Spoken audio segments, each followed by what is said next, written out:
이체 사자들이여 어서 가서 어둠을 물리치고 주의 진리 모르는 백성에게 복음의 빛처럼 빛의 사자들이여. 사도 바울 선생님을 통해서 받는 교훈이 신약 성경에서 보면 굉장히 많은 부분을 차지한다고 볼 수가 있겠습니다. 지난번에 우리가 지금까지 사도 바울 선생님에 대해서 말씀을 나눴을 때 좀 주요 내용을 좀 보게 된다면 다메섹 도상의 그 변화죠. 사실은 사울은 항상 무슨 생각을 했냐면 예수라는 이 인물이 하나님의 아들이 아니다. 그리고 구원자가 아니다. 다시 말씀드리면 메시아 그리스도, 히브리어 헬라 똑같은 얘기입니다. 그런 이름으로 온 자가 아니다. 항상 그 생각을 가지고 살았을 뿐만 아니라 그가 3년 동안 공생의 기간을 통해서 예수님께서 하셨던 행적을 통해서 그는 신성모독을 한 자다라고 하면서 예수를 믿는 그 자체가 하나님 앞에 큰 죄라고 생각했던 사람 중에 한 사람이었습니다. 그래서 그는 이제 이 모든 것들을 위해서 자기 목숨을 걸고 예수 믿는 사람들을 잡으러 다녔지만 결국은 우리 하나님께서 다메섹 도상에서 큰 체험을 하게 됩니다. 아무도 소리도 들리지 않았고 강렬히 쏟아지는 그 빛도 누구도 느끼지 못했지만 사울만큼은 그것을 느꼈습니다.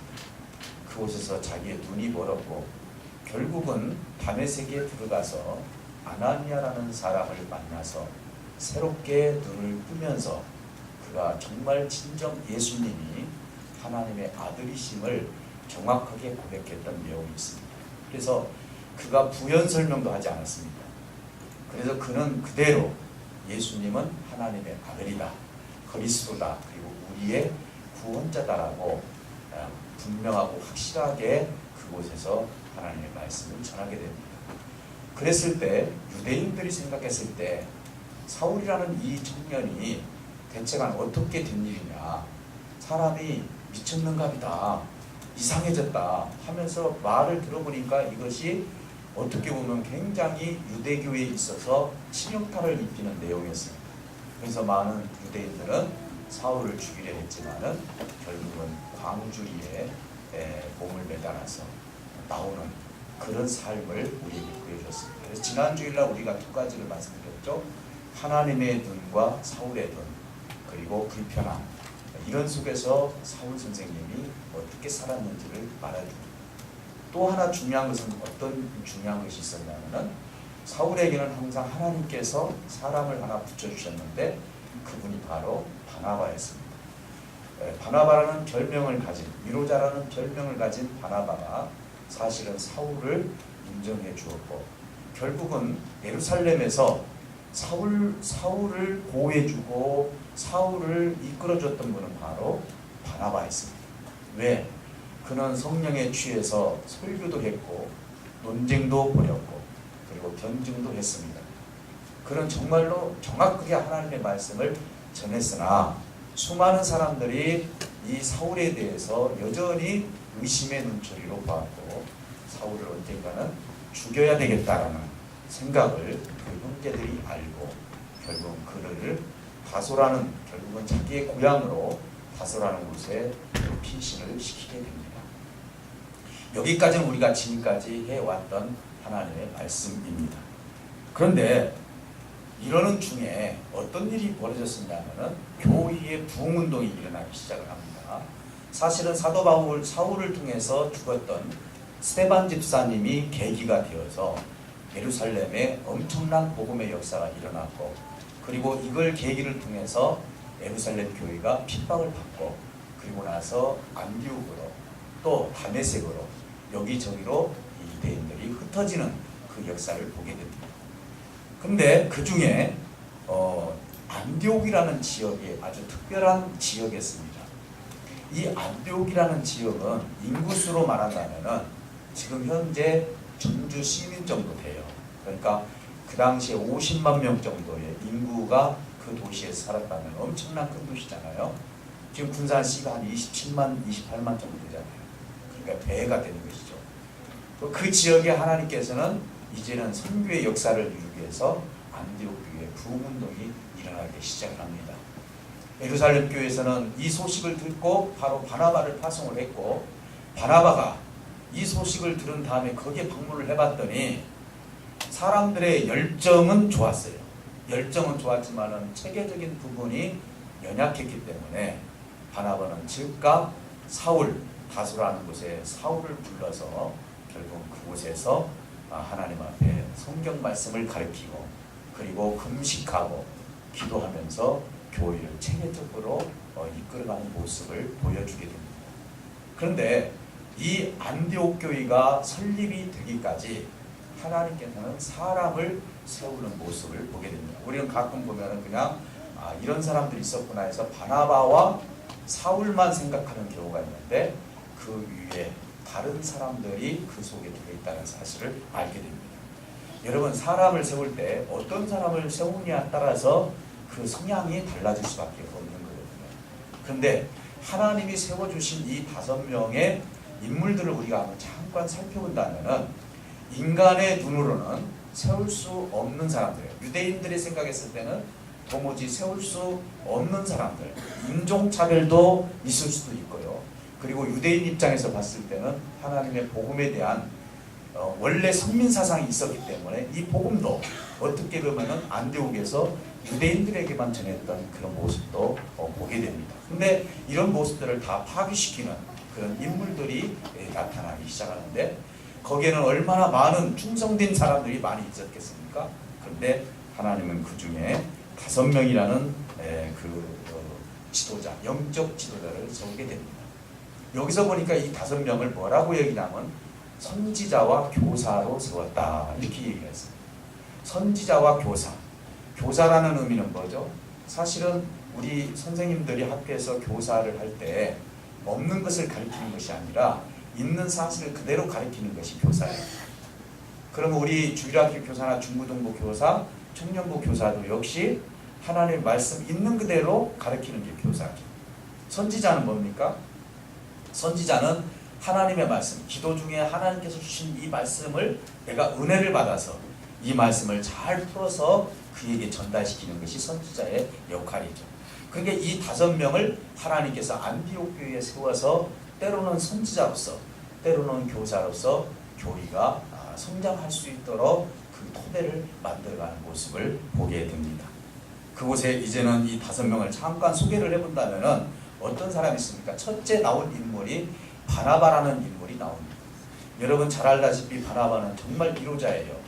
이제 여러분 이 이름은 여러분들이 하도 많이 제가 말씀을 드려서 잘 아실 걸로 알고 있습니다. 사실은 예루살렘 교회에서 없어서는 아니 되는 인물이죠. 바나바와 같은 사람들이 얼마나 이 교회에 많이 있느냐에 따라서 교회가 더 성장할 수도 있고, 그리고 새로운 인물들이 주 안에서 아름답게 복음의 꽃을 피워갈 수도 있다라고 볼 수가 있는 것입니다. 한 사람도 이 사울을 믿지를 않았습니다. 이 사람이 어떻게 개종을 했느냐 했을 때, 그러나 그것을 믿었던 사람은 바로 지도자 바나바였습니다. 바나바가 아니었다면 결국은 사울이 술 수가 없었습니다. 그래서 당연히 안디옥 교회에서 첫 번째 나오는 것은 바나바가 나와야만이 맞는 것입니다. 제가 이것은 어떤 계열을, 그리고 높고 낮음을 얘기하려고 하는 것이 아니라 이들의 습관을 먼저 말씀을 드린다면, 먼저 나오는 인물은 그만큼 중요하다는 것입니다. 그리고 끝에 나오는 인물은 그곳에 그만큼 중요치 않고, 물론 그곳에서 쓸모가 없다는 얘기가 아니라 그곳에서 어떻게 보면 더 중요한 인물은 바로 첫 번째 나온 인물이다라는 것을 알 수가 있습니다. 근데 두 번째는 어떤 인물입니까? 두 번째는 니게르라 하는 시몬이다. 여기서 니게르라는 것은 무슨 뜻이냐면은 검다라는 뜻을 가지고 있습니다. 피부가 검다, 이렇게 얘기합니다. 그러니까 니게르라는 이 시몬은 또 유대식의 이름을 가지고 있습니다. 다시 말씀드리면 이 사람은 아프리카 사람이다 이 말이에요. 근데 어떻게 아프리카 사람이 유대인의 이름을 가질 수가 있었을까? 그는 복음을 받아들이고 나서 이제는 내 피부가 검다 할지라도 예수님의 영적 체험을 통해서 내가 어떻게 주님을 더 섬길 수 있을까 해서 그는 정말로 국적을 바꿀 정도로 그렇게 해서 유대인으로서 이제 그는 하나님의 말씀을 배우고 그리고 성령의 충만한 가운데 살았다라고 볼 수가 있는 것입니다. 어떤 학자들은 구레네 사람 시몬이다라고 얘기하는 경우가 있습니다. 여러분 구레네 사람 시몬은 여러분 잘 알다시피 예수님이 십자가를 지고 가실 때 너무 지치셔서 그 십자가를 끌고 갈 수 없었기 때문에 그 옆에서 구경했던 한 사람을 끄집어내서 그를 끌고 가겠는데 그 사람이 바로 구레네 사람 시몬이다. 어떤 분들은 이 인물과 똑같은 인물이 아니냐 이렇게 이야기하지만은 아직도 저는 성경을 연구해봤지만 찾아봤지만은 그런 흔적은 아직 없는 것 같습니다. 그러나 대부분 또 어떤 사람은 그렇게 믿고 있습니다. 어쨌든 이분은 참 훌륭한 하나님의 사람이었다는 사실은 분명한 것 같습니다. 세 번째 인물은 어떤 사람입니까? 바로 구레네 사람 루기움. 이 사람은 오늘날로 말하면 아프리카 리비아 지역 정도에 사는 사람인데 굉장히 먼 지역에서 온 사람입니다. 근데 이분은 어떻게 보면은 이름이 한 번밖에 나오지 않아요. 그러면 이분이 5명 중에 1명에 들어가 있다는 사실을 놓고 본다면은 우리가 추정해 보면은 이분이 얼마나 훌륭한 사람인지도 알 수가 있는 거예요. 왜? 그 5명 중에 그것도 외국인이 안디옥 교회의 대표로 섰다는 것이죠. 그러면 아프리카 사람 몇 명입니까?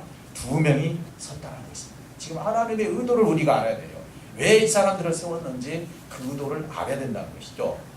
그리고 그는 바나바와 사울이 안수를 받고 선교를 떠날 때 안수위원으로서 수고를 해주셨던 분입니다.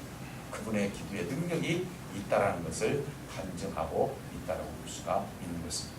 뿐만 아니라 유대인들은 대부분 보면 어떻겠습니까? 자기 민족만 복음을 전하는데 이 루기아는 그러지 않았습니다. 이방인한테도 복음을 전해야 되고 헬라인들한테도 복음을 전해야 됩니다. 그래서 먼저 그게 앞장섰던 사람이 바로 이 루기오입니다. 구레네 사람 루기오. 이 사람은 어떻게 보면 이방 전도에 앞장섰던 사람으로서 훌륭한 영적 지도자라고 볼 수가 있는 것입니다. 그만큼 영향력을 준 사람입니다. 네 번째는 분봉왕 헤롯 그 젖동생 마나엘이라고 이렇게 써 있습니다. 이 마나엘이라는 사람, 여기서 우리가 좀 분석을 해보면 분봉왕이라는 것은 어떤 왕의 이름이 아니라 왕이 정치를 할 때 4곳을 나누어 가지고 그 4곳의 대표가 되는 왕이에요. 그래서 분열 정치를, 분할 정치를 하는 것입니다. 여러분 잘 알다시피 애굽에서 총리가 되었던 요셉은 애굽 총리입니다. 말 그대로. 그러나 다니엘 같은 경우는 지역 총리입니다. 총리가 지역적으로 따로 있었단 말이에요. 느부갓네살 왕이 정치를 할 때 지역적으로 정치를 했다는 것을 알 수가 있습니다. 분봉왕도 역시 4곳으로 나눠서 이 헤롯이라는 사람이 정치를 했는데 이때 당시가 어떤 당시였냐면은 예수님이 오시기 전에 예수님이 이제는 복음을 전하기 전에 세례 요한이 회개하라 천국이 가까웠다면서 복음을 전하게 됩니다. 근데 헤롯의 딸이 그 세례 요한이 보기가 싫은 거예요. 그래서 아버지한테 그런 얘기를 합니다. 내가 선물을 하나 받을 것이 있는데 뭐냐? 바로 세례 요한의 머리를 선물로 받고 싶습니다. 이렇게 아주 무시무시한 선물을 달라는 것입니다. 근데 아이러나게도 그 왕은 딸의 말을 들어줍니다. 그래서 결국은 어떻게 됩니까? 세례 요한은 목이 잘려서 죽고 접시에 담겨서 딸에게 보내지는 그런 불상사를 받게 됩니다. 그 형이 누굽니까? 헤롯입니다. 그 동생이 누구예요? 마나엔이에요. 이 마나엔이 어떻게 복음을 받아들였는지 구체적인 내용은 없지만 아마 충격을 받았을 것입니다. 어떻게 그렇게 사람을 그렇게 죽일 수가 있는가? 그러면서 그는 예수님에 대해서 흔적을 가질 수도 있었고 복음을 받아들였고 그래서 그곳에서 안디옥에서 영적 지도자로 성장했다는 사실인 것입니다. 마지막으로 말씀 안 드려도 알겠지만 사울이라는 이 청년입니다. 여러분 이 5명 놓고 보세요. 오늘날로 놓고 본다면 이 기준적으로 놓고 보면은 흑인이 2명이 있습니다. 어떻게 보면 인권 문제도 있지 않습니까? 유대인들은 얼마나 이방인들에게 전하지 않으려고 그렇게 애를 씁니까? 그런 가운데서 안디옥 교회에서 그렇게 세워졌다라는 거, 그리고 분봉왕의 그 동생이 그곳에 세워졌다라는 거, 이렇게 놓고 봤을 때 하나님께서 의도하시는 의미가 뭐라고 생각하십니까? 사실은 하나님은 교회의 본질을 얘기하고 있다고 볼 수 있는 것입니다. 교회가 앞으로 어떤 일을 해야 될지를 이 인물들을 통해서 하나님은 말씀하고 있다고 볼 수가 있는 것입니다. 사랑하는 성도 여러분, 오늘 여기서 마지막에 나왔던 사울을 한번 생각해 보시기 바랍니다. 왜 사울이 마지막에 나왔을까? 여전히 사울은 어디를 가든지 인정을 받지 못한 상태였습니다. 그래서 사울은 맨 마지막에 나오게 되는 것입니다. 왜? 아직도 의심의 눈치로 안디옥에 있는 유대인들이 바라보고 있었고, 바나바가 이를 도와주지 않았다면, 보호해주지 않았다면 사울은 사역을 할 수가 없었기 때문에 사실은 사울이 맨 뒤에 나오지만, 오늘 참 13장에서 정말 하나님 앞에 감사한 것이 뭐냐, 바나바와 바울이 바뀌는 역사가 있습니다. 이름이 바나바와 바울로 가다가 나중에는 바울과 바나바로 가는 역사가 있습니다. 오늘 예수를 향해서 이따 말씀을 드리겠지만 그 눈을 멀게 했던 것이 바나바가 아니라 바울이 명령을 내립니다. 그래서 복음을 전도하는 모습을 우리에게 보여주는 장면이 있습니다. 하나님은 이제는 내가 택한 그릇이다, 이를 통해서 하나님의 역사를 이룰 것이다, 선교의 역사를 이룰 것이다 라고 말씀해 주셨습니다. 오늘 우리가 교회의 본질을 찾는 것은 어디서 찾아야 되는지 13장에서 우리에게 말씀하고 있습니다. 그것은 바로 성령의 사역인 것입니다. 교회가 사람 생각으로 움직이기 시작을 하면은 교회는 벌써 죽은 교회가 될 수밖에 없다는 것입니다. 오늘 이 안디옥 교회는 성령의 충만한 교회였어요. 금식하면서 어떻게든지 이 교회를 살리려고 그들이 하나님 앞에 충성하고 헌신하는 모습을 보게 됩니다. 이때로부터는 성령께서 역사하시는 모습을 우리에게 보여주고 있는 것입니다. 성령께서는 이렇게 말씀합니다. 바나바를 이쪽에 세우고 그리고 사울을 이쪽에 세워서 안수하여서 이를 선교사로 파송하라고 성령께서는 말씀합니다. 그래서 이 두 분은 이제는 성령에 의해서 이제는 선교사로 선택을 받고 5명 중에 2명이 선교사로 선택을 받고 하나님의 역사를 이루는 모습을 보게 되는 것입니다.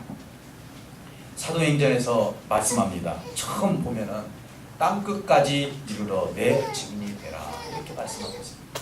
그렇지 않습니까? 땅끝까지 이르러 내 증인이 되라 그랬는데 예루살렘 교회의 단점은 뭡니까? 땅끝까지 이르지 못했다는 것입니다. 저는 사도행전에서 중요한 교회 2교회를 선택하라면은 예루살렘 교회와 그리고 안디옥 교회. 이 예루살렘 교회는 교회의 어떤 터를 닦았다면은 안디옥 교회는 사마리아 땅끝까지 이르러 내 증인이 되라는 그 말씀을 이루는 교회가 바로 안디옥 교회였습니다. 사도 바울 선생님을 통해서 아시아와 유럽과 그리고 어느 지역이든지 하나님께서 말씀만 하신다면은 1차에서 3차 전도여행을 통해서 사울은 목숨을 다 바치면서 하나님의 역사를 이뤘고 복음 전파를 최선을 다해서 했다는 것입니다.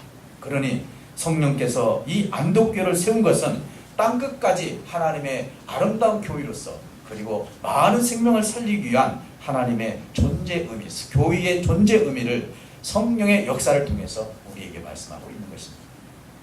오늘 우리 한국 교회가 선교를 많이 한다고 합니다. 다행인 것은 저희 교회도 선교에 대해서 처음부터 기도하면서 여기까지 왔다는 것이죠. 그러면서 아직은 미비하지만 하나님께서 이 선교의 역사를 통해서 전도를 통해서 아버지의 뜻을 이루어갈 수 있도록 하나님께서 우리에게 허락해 주셨다는 사실, 어떻게 보면 기도의 틀을 만들고 교회의 틀을 하나님께서 성령을 통해서 만들어 주셨다는 사실에 대해서 항상 하나님께 감사하고 있습니다. 우리 교회가 이제 이후로부터는 성령의 음성을 듣는 교회가 되시기를 주님을 축복합니다. 우리가 하나님의 몸된 교회, 아버지의 그 역사를 위해서 누가 세워지느냐는 성령께서 세우는 것이라는 사실을 믿으시기를 주님을 축복합니다. 또한 여기에서는 방해가 있다는 것을 우리가 알아야 합니다. 교회의 성장에 있어서는요, 방해가 있다는 것입니다. 저는 우리 성도님들 이렇게 대화를 나눠보면요, 어떤 영향을 받나. 처음에는 참 성령으로 뜨거운데요, 이 성령이 점점 차가워지기 시작하면은 세상에 영향을 받는 경우들이 너무 많다는 것을 깨닫게 됩니다. 그래서 자기의 가치관도 하나님을 향해서 가는 가치관보다도 세상을 향해서 가는 가치관이 더 커지는 것을 보게 됩니다. 참 그럴 때마다 안타까운 마음을 가질 때가 한두 번이 아닙니다. 사실 우리가 주님의 몸된 교회에 나와 있는 우리 성도님들 실질적으로 서로 대화 나누면서 진정한 그리스도인으로서의 고백이 어떤 고백이 있었냐라고 물어본다면 여러분들은 하나님 앞에 어떤 고백을 하시겠습니까? 제가 이번에 교사들 토플을 하면서 그 하브루타를 하면서 어떤 분이 이런 얘기를 해요. 교사로 세움을 받았다라는 것, 처음에는 목사님의 눈치도 봐야 되고 그리고 내 위치도 봐야 되지만 자기가 기도하면서 많은 것을 생각해 봤대요. 저분들이 여기서 월급 받는 것도 아니고 교사 앉는다 해가지고 그것 가지고 무슨 법적으로 제재를 주는 것도 아니고, 그런데 저분들이 와서 저렇게 헌신하고 봉사를 하는 것이 왜 그럴까? 그리고 또 그것을 통해서 나는 그러면 이거에 통해서 어떤 기준을 삼아야 되는가 하면서 가끔 내 생각에 의해서 하나님의 그 은혜보다도 어떤 기준점을 바라보면서 때로는 그거에 대한 갈등도 이야기를 하더라고요. 그러면서 최종적으로 이런 얘기를 합니다. 내가 이 자리에서 왜 하나님 앞에 헌신하고 봉사를 하게 됩니까? 그것은 내가 값없이 하나님의 은혜로 구원을 받았다는 것이죠. 내가 하나님의 은혜로 구원을 받았기 때문에 내가 갚을 길은 없지만 이것을 통해서 하나님의 뜻을 이루고 가는 것이 내가 하는 일이다. 그래서 나는 이 일들이 기쁘게 하나님의 일을 해야 된다는 사실입니다. 때로는 이것은 어떤 의무감으로 하나님의 일을 하는 경우도 있죠. 그래서 내가 정해져 있으니까 이 시간에 이 일을 해야 되겠다라기보다도 하나님의 그 구원의 감격에 의해서 아버지의 뜻을 이루는 것이 얼마나 중요한 것인지 우리는 정말로 명심해야 될 줄 있습니다. 그래서 우리가 신앙생활하면서 아무리 내가 구원을 받았고 하나님의 길을 간다 할지라도 여전히 내 삶 가운데는 여전히 방해 요소들이 있다. 여러분들은 대체가 어떤 방해를 받고 사십니까? 신앙생활하면서 무엇이 나를 지금 방해를 하고 있습니까? 그것이 남편이 될 수도 있고 아내가 될 수도 있고 물질이 될 수도 있고요. 그것이 내 삶 가운데 어떤 치명타를 입힐 수 있는 것이 될 수도 있습니다. 그러나 정말 구원의 감격에 의해서 그 방해 요소도 내가 이길 수 있는 은혜가 있다면 그분은 정말로 하나님 앞에 큰 은혜를 받은 자라고 사유가 되는 것입니다. 사랑하는 성도 여러분, 여기서도 마찬가지입니다.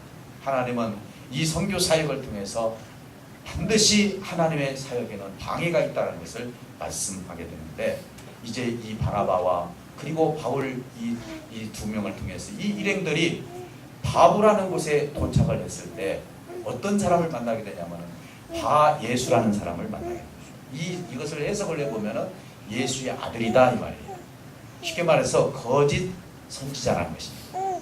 유대인으로서 거짓 선지자고 이 사람은 마술사입니다. 그래서 이 지역에 총독이 하나 있었는데 사도 바울과 이제 바나바가 그곳에 복음을 전하려고 했는데 이 바예수라는 그 잘못된 이 선지자가 자꾸 복음을 못 듣게 하는 거예요.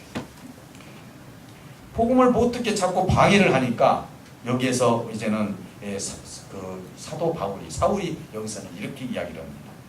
하나님의 말씀을 듣고자 하나 바예수가 방해하고 믿지 못하게 한다는 이 말 뒤에 바울이 성령이 충만해졌더라. 그렇게 그러면서 이렇게 주목을 합니다. 모든 것과 악행이 가득한 자들은 그리고 마귀의 자식이요 그리고 모든 이의 원수요 주의 바른 길을 굳게 하는 자다. 그 가는 길을 갖다가 가지 못하도록 굳게 만들어 버린다. 그리고 그 일을 네가 그치지 아니하겠느냐.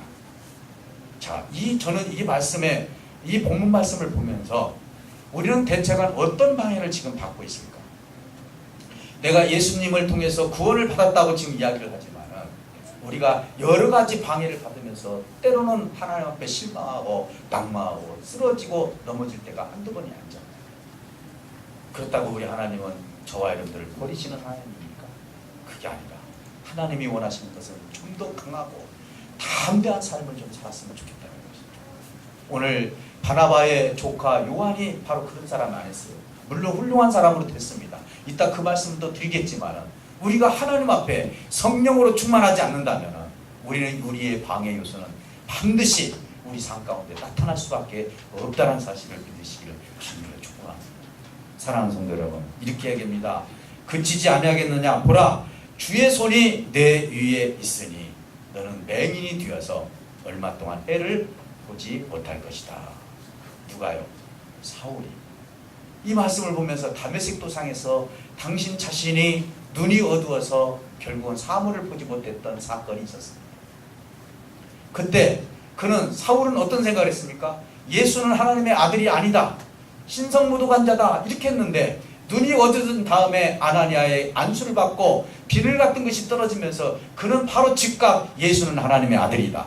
그리스도다, 메시아다, 구원자다라고 부르짖었던 사람이에요. 눈이 달라졌다는 것이죠.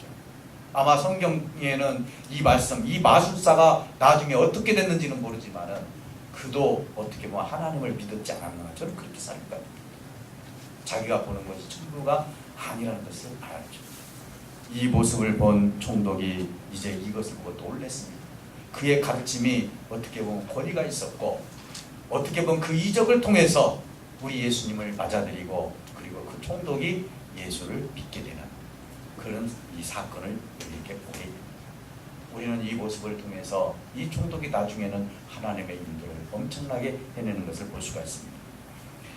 하나님의 준비된 자녀가 구원에 이르기까지는 마귀들의 방해가 얼마나 심한지를 여러분 명심하시길 주님의 축복합니다. 저는 매번 약속을 어기는 성도들을 보게 됩니다. 이런 얘기를 합니다. 목사님, 내가 꼭 교회를 나가겠습니다. 그러면 저는요 열에 2-3명 정도는 믿어요. 네. 근데 어떤 현상이 벌어집니까? 방해가 있겠고 교회에 오시기까지 방해가 있겠고 그래서 안 오신 분이 미운 것이 아니라 그 방해한 악한 것이 분명히 역사를 하기 때문에 오기까지 보통 힘든 것입니다. 이 교회에 몸을 담기까지, 들어오기까지. 그러니까 교회에 오셨다는 그 자체가 사실은 승리한 거예요. 일단은요. 그러니 우리가 하나님을 믿다 보면은요, 하나님의 그 모든 영성과 하나님의 나라를 확장해 나가면서 우리에게 자꾸 방해되는 것들이 얼마나 많습니까? 우리 교회만 올라가도 어떻습니까? 바쁜 일이 생깁니다. 그리고 하지도 않았던 일들이 더 생겨버립니다. 정말 하나님 앞에 이거 하고 저거 하려고 하다 보면은 방해 요소들이 얼마나 많은지 그 우리가 구분할 줄 알아요. 사울은 이것을 구분을 하여서 그곳에서 그를 책망하지 않습니까? 그리고 교훈해 주지 않습니까? 오늘 우리가 성령이 충만하다면 우리에게 방해되는 요소도 하나님의 이름으로, 예수의 이름으로 다 물리칠 수 있는 역사가 저와 여러분들에게 있을 줄 믿습니다. 사랑하는 성도 여러분, 이제 바나바와 조카의 동행을 통해서 우리에게 주는 교훈입니다. 사실은 이 바나바의 조카 요한이라는 사람, 여러분 생각해 보면은 이 바나바를 충분히 이해할 수가 있습니다. 우리가 이제 하나님으로부터 안수를 받고 이제는 선교 여행을 떠나게 되는데 내 조카를 데리고 가서 하나님의 나라를 좀 체험을 시켜야 되겠다. 이것은 어떤 사람이든지 다 가질 수 있는 생각입니다. 바나바가 잘못됐다고 얘기하고 싶지는 않습니다. 그러나 그가 그것을 이길 수 없었다라는 것은 확실한 사실인 것입니다. 왜? 기도 위에는 이런 일이 없기 때문에 그렇습니다. 이 두 분은 이제 안디옥에서 갈 때 나중에 보니까 금식하며 기도했다. 선교사로 파송됐을 때 그냥 간 것이 아니라 그 기도의 이유가 나타나는 것은 정말 이 역사의 이유가 나타나는 것은 기도밖에 없다라고 우리 주님 말씀해 주지 않습니까? 주님 어떻게 해서 귀신을 쫓아냅니까? 기도 위에는 없느니라 했습니다. 오늘 우리가 이 역사를 통해서 보이는 이 장면을 통해서 요한도 데리고 가서 그 모습을 좀 보여주고 함께 동행하면서 같이 체험을 했으면 좋겠다라고 데리고 갔지만 그러나 그곳에 갔을 때 그게 보통 일입니까? 여러분 선교사들이 가서요 선교의 일을 하는 것이 그렇게 쉽게 선교의 일을 할 수 있는 것입니까? 심지어는 자기 아들이 죽습니다. 심지어는 재산이 날아갑니다. 때로는 감옥에 들어갑니다. 어떤 분 제가 말씀을 드렸지만은 당신의 아들이 밖에 나가서 죽었지 않습니까? 시신도 못 찾을 뻔했는데 시신 찾았습니다. 하나님 어찌해서 나한테 이런 고난이 옵니까? 나 선교 안 할래요 하고 짐 다 싸들고 그날 저녁에 비행기표 사서 가려고 했는데 그들이 기도하면서 깨달았습니다. 만약에 여기서 우리가 가게 된다면 내 아들이 여기서 죽은 이유를 모르겠다. 그래서 그들은 거기에 물러 앉았습니다. 물러 앉아서 선교를 합니다. 여러분 이 방해들이 얼마나 많습니까? 때로는 내가 가장 사랑하는 자를 걷어가 버립니다. 때로는 물질을 걷어가 버립니다. 때로는 건강을 잃을 수도 있습니다. 이럼에도 불구하고 하나님의 복음의 역사를 이루기까지 우리가 라오디아 교회처럼 차갑든지 뜨겁든지 우리 주님께서 책망했던 것처럼 이것도 아니고 저것도 아니고 미지근한 만하게 믿음을 갖게 된다면 우리는 마귀의 밥이 될 수밖에 없다는 사실입니다. 사랑하는 성도 여러분, 이제 바나바가 데리고 온 요한이 결국은 어떤 일이 벌어집니까? 예루살렘으로 갑니다. 다시. 사실은 사울 선생님이 같이 가자고 한 것도 아닙니다. 근데 나중에는 어떤 일이 벌어집니까? 바나바와 사울이 이것 때문에 언쟁이 벌어집니다. 그러나 하나님께서는 이 요한도 하나님께서 크게 쓰시는 장면을 보게 된 것입니다. 사랑하는 성도 여러분, 바울과 바나바는 이제는 충만한 가운데서 용기와 힘을 가지고 어떤 삶 속에서도 내 생명을 다 주어서까지도 하나님의 복음의 열정을 가지고 주님의 뜻을 이루었습니다. 우리가 하나님의 일을 한다는 것은 기도 없이는 할 수 없다는 것을 우리에게 알려주고 있는 것입니다. 선교가 그렇게 되는 것이 아닙니다. 하나님을 기도하고 몸부림을 쳐야 되지 않겠습니까? 오늘 하나님의 은혜가 임하기까지는 이제는 저와 여러분들의 우리 교회가 본질적으로 선교와 전도와 그리고 기도를 통해서 아버지의 뜻을 이루어가야 될 줄 믿습니다. 사랑하는 성도 여러분, 진짜 신앙인들은 어려웠을 때 알아볼 수가 있는 것입니다. 내가 힘들 때 알아볼 수 있다고요. 정말로 견딜 수 없는 고난과 역경이 있을 때 내가 진짜 하나님을 믿고 있는지 안 믿고 있는지를 알 수가 있다. 오늘 저와 여러분들은 정말 어떤 삶 속에서도 믿는 성도들이 되시기를 주님으로 축복합니다. 고난이 그리고 우리 시험이 어려움이 우리의 하나님께서 주신 그 구원을 무너뜨릴 수가 없는 것입니다. 그럼에도 불구하고 우리는 너무나 연약해서 하나님 앞에 때로는 몸부림을 치면서 그렇게 가기는 가지만 흔들리기도 하고 하나님을 멀리 잠시 떠나기도 하고 그런 일이 있다 할지라도 여전히 주님은 우리에게 관심을 가지시고 그것을 향해서 하나님의 구원을 향해서 하나님은 우리에게 손짓하시면서 오시기를 원하는 것입니다. 사랑하는 성도 여러분, 오늘 혹시라도 내가 어려움이 왔을 때 신앙의 정신을 가지고 아버지의 뜻을 이룰 수 있는 저와 여러분들이 되어야 될 줄 믿습니다. 사울이라는 사람이 그냥 선교사가 된 것이 아닙니다. 죽을 고비를 얼마나 많이 넘깁니까?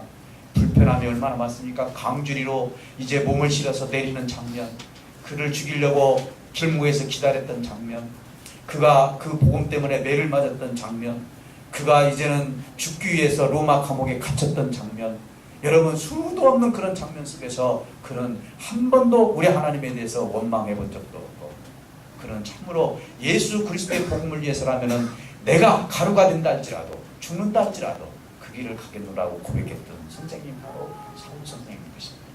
기도 없이 눈물 없이 갈 수 없는 곳이죠. 그러니 사울을 항상 기도하면서 그 길을 묵묵하게 걸어갔던 것입니다. 우리 군산 열린교회 식구들, 우리가 조금 어렵다고 힘들다고 쓰러지고 낭망하고 절망하고 이러한 삶을 살아서는 아닐 줄 믿습니다. 꼭 하나님은 위협을 줘야만이 하나님을 믿는 하나님, 그래서 뭔가 꼭 심판을 해야만이 하나님을 믿는 신앙, 꼭 때릴 것 같아서 믿는 신앙, 맞을 것 같아서 믿는 신앙, 이것이 하나님이 원하는 신앙이 아니라는 것이죠. 나는 구원의 감격, 사도 바울이 고백했던 것처럼 나는 정말 만삭되지 못한 자였지만 하나님께서 나 같은 자를 구원해 주어서 나는 죄수 중에 죄수 중이고 죄수 중에 죄수라고 고백을 하면서 나와 같이 그렇게 하나님 앞에 큰 죄를 지은 자를 하나님이 선택해 주셨으니 내가 마땅히 그 복음의 길을 가는 것은 당연하다고 고백을 하고 있지 않겠습니까? 오늘 우리 군산 열린교회 식구들은 어떤 삶 속에서도 성령을 통해서 내 자신의 본질과 교회의 본질을 찾아갈 뿐만 아니라 더 나아가서는 방해 역사가 반드시 있다는 것, 이것 때문에 우리가 흔들린다거나 넘어지는 역사가 없도록 하나님께 깨어 기도할 뿐만 아니라 이제는 사람의 생각과 성령의 생각이 이렇게 다르다라는 것, 요한은 거기서 못 견디고 예루살렘으로 돌아갔던 것처럼 우리 생각으로 사람을 세운다고 해서 그게 되는 게 아니라 성령의 충만한 자를 세웠을 때 하나님의 모든 교회가 세워져 가고 주님의 뜻을 이루어갈 수가 있는 것입니다. 오늘 사도 바울 선생님은 자기 경력으로 자기 어떤 배움으로 하나님의 일을 했던 것이 아니라 성령에 취해서 아버지의 뜻을 이뤘던 것처럼 우리 군산 열린교회 모든 식구들은 성령의 충만함을 통해서 아버지의 역사를 이루어갈 수 있는 저와 여러분들이 되시기를 주님으로 축복합니다. 오늘 기도할 때 하나님, 우리는 연약합니다. 나는 육신을 가지고 있기 때문에 흔들리고 어려울 때가 많지만 오늘 내가 성령의 충만함을 입어서 내 자신과 교회를 위해서 이제는 그 구원의 감격에 의해 아버지의 뜻을 이루기를 원한다라고 우리 다 같이 기도하시면서 하나님께 성령의 충만함을 구하